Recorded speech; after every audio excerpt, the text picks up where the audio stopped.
Bonjour à tous et bienvenue dans cette nouvelle vidéo où on va apprendre à créer dans un premier temps un composant enfant, et ce qu'on va faire c'est apprendre à passer des propriétés d'un composant parent à un composant enfant. Donc l'idée ici ça va être déjà de s'occuper de notre composant parent qui sera picture.js et on va le renommer en pictures.js. D'accord? Ce dernier, il va simplement boucler sur les images et présenter les images. Et concernant la représentation d'une image, ça se fera au travers de son composant enfant qui sera picture.js. Donc on va déjà renommer picture.js en pictures.js. On va changer le nom ici de notre composant fonctionnel et on l'utilisait dans app.js. Donc ce qu'on va faire, c'est ici placer un S pour modifier le chemin relatif. Et de cette façon-là, on n'aura pas de bug. Donc maintenant, ce qu'on va faire, ça va être simplement de se créer véritablement le composant picture.js sans S cette fois-ci, qui représentera une seule et unique image. Donc on va utiliser RFC.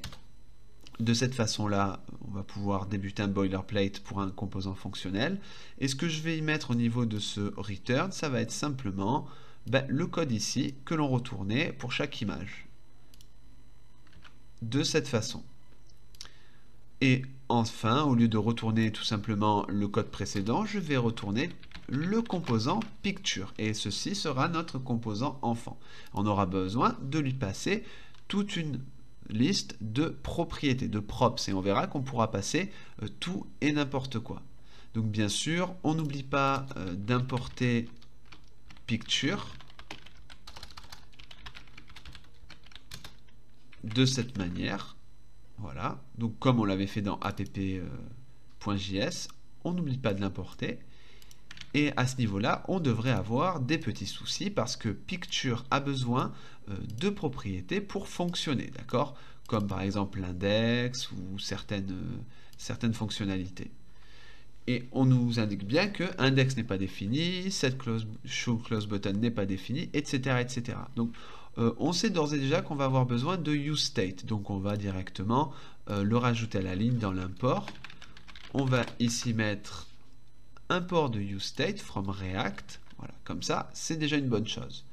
On va avoir besoin de lui passer l'index, d'accord? Donc on voit ici que il récupère l'index en clé et on avait fait toute une logique. Donc ce qu'on va avoir besoin de faire, ça va être de préciser tout simplement.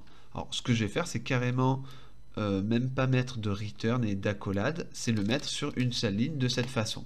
C'est-à-dire que ici, la fonction fléchie à l'intérieur de la fonction map, elle va simplement boucler sur nos images, et pour chacune des images, on renvoie le rendu JSX de ce composant. Donc on a besoin de l'index. Très bien, donc je vais directement indiquer ici index égale et entre accolades index. Donc déjà, ça devrait être autant de lignes qui disparaissent. Seulement, pour vraiment que ce composant enfant récupère la donnée de l'autre côté, il va falloir l'aider un petit peu et le préciser dans son constructeur. Donc, vous avez deux façons de faire. Soit vous dites, je récupère les props comme on avait vu dans une vidéo précédente, et à chaque fois, je fais props. Et la clé qui va bien, en l'occurrence props.index. Ou alors j'utilise la déstructuration et c'est beaucoup plus sympa de simplement récupérer la clé directement, index. Et là on voit que effectivement on n'a plus besoin, enfin index ne nous manque plus. Donc on va continuer comme ça et on va lui indiquer les différentes fonctionnalités ou les différentes valeurs qui lui manquent. Donc on sait de toute façon qu'on va avoir besoin du nom de l'image, puisque de toute façon c'était un peu le but de l'exercice de retrouver d'indiquer le chemin de l'image pour l'afficher.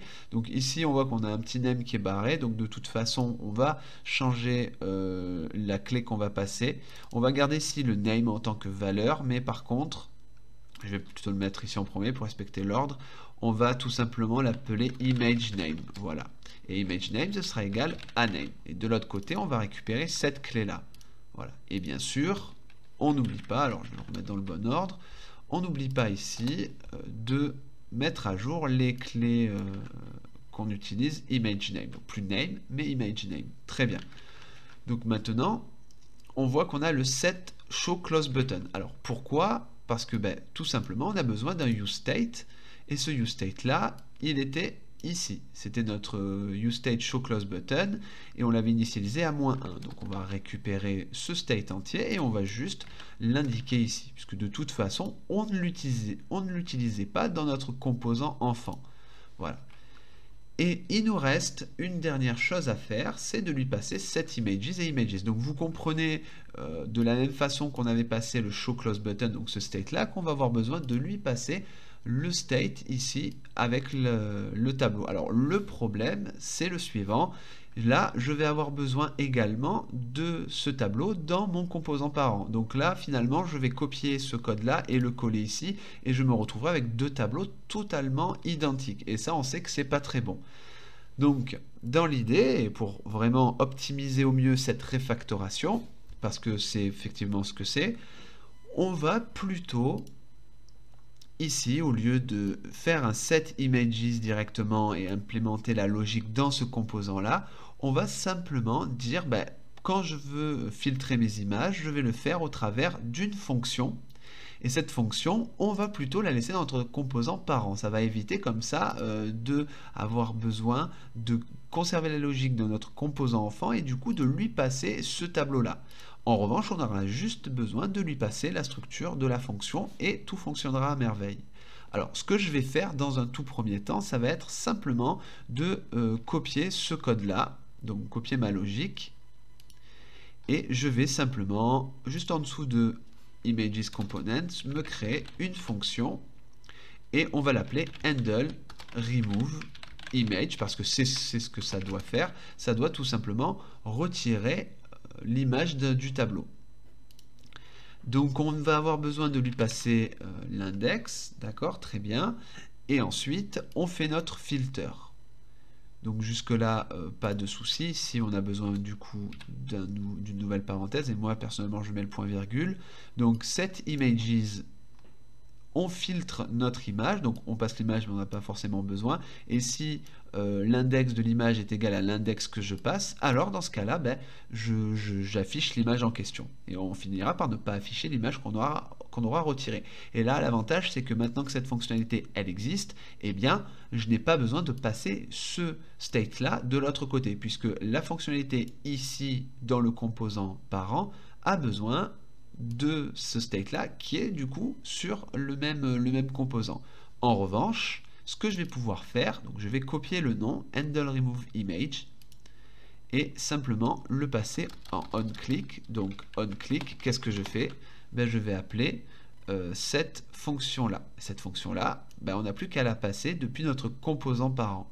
Donc on sait, alors je fais un petit peu le chemin à l'envers par rapport à tout à l'heure, on sait qu'on va avoir besoin de handle remove image, voilà, même on va faire un peu plus court, on va mettre handle remove, et là je vais passer handle remove, voilà, et j'ai besoin de lui passer, je vais enregistrer, et je vais lui passer simplement comme si j'avais eu une props tout à fait banale, je peux lui passer comme ça la fonction, donc handle remove comme clé, et c'est bien ça que je vais passer ici dans mon constructeur. C'est égal à quoi? C'est égal, alors je vais bien mettre les accolades, c'est égal à ça, handle remove image, c'est-à-dire cette fonction-là. Alors attention, on ne va pas passer ici les parenthèses parce que ça ferait, on aurait une erreur tout simplement parce que ça va l'appeler tout simplement. Et si on l'appelle comme ça plusieurs fois, React va dire non, on est en train d'appeler trop de fois la même fonction, il y a un problème, j'arrête. Donc c'est aussi comme ça que ça va qu'on est amené à juste passer le nom de la fonction, donc sa structure. Et ensuite, on a balancé ça de l'autre côté, au niveau de notre composant enfant, handle remove, et on sait quoi utiliser. Donc là, bien sûr, on lui passe quoi? On lui passe l'index, et on est bon. Donc a priori, on ne devrait plus avoir de soucis, notre réfactoration est terminée. On se retrouve avec notre petite galerie, je clique, j'ai toujours mon effet qui fonctionne, et si je veux retirer l'image verte, elle est retirée. Et il en va de même pour le reste. Si j'essaye de rajouter nord-5.jpg, donc l'image pour tester la fonctionnalité, tout fonctionne à merveille.